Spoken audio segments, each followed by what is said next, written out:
તમે 5 કે 7 વર્ષના બાળકને એમ કહેશો ને કે રોડ દોડીને ક્રોસ ના કર, એને કેટલુંક સમજાશે? રોડ દોડીને ક્રોસ કર, એને ના નહીં સંભળાય.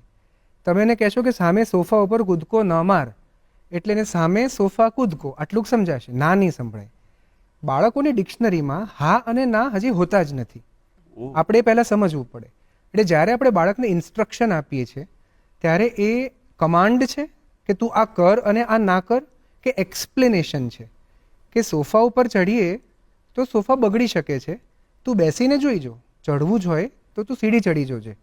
જો તમે એક્સપ્લેનેશન આપો છો તો આ બાળકો over a period of time critical thinking તરફ જાય છે.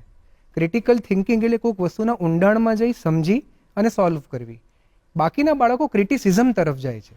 એટલે જ્યારે ડોન્ટ્સ બાળકે કરી નાખ્યું તો પેરેન્ટ એને તને સમજ નથી પડતી, તું કેમ આમ કરે છે. અમારા જમાનામાં મેથી પાક મળતો હતો, આજકાલ મેથી પાક અલાઉડ નથી, પણ ક્યારેક સંતાઈને બંધ બારણે મળી જતો હોય છે. પણ આજકાલ પેરેન્ટ્સ ગુસ્સે થઈ જાય, અને ગુસ્સો બાળક પર નથી હોતો. એ ગુસ્સો એમ હોય છે કે મારા આટલા સમજાવે ઉપર આ તુચ્છ વ્યક્તિ આટલુંક ના સમજે. એ ગુસ્સો હોય પોતાના ઉપર અને પ્રોજેક્ટ બાળક પર કરે. તને સમજ નથી પડતી, તારામાં અક્કલ નથી, તારામાં બુદ્ધિ નથી.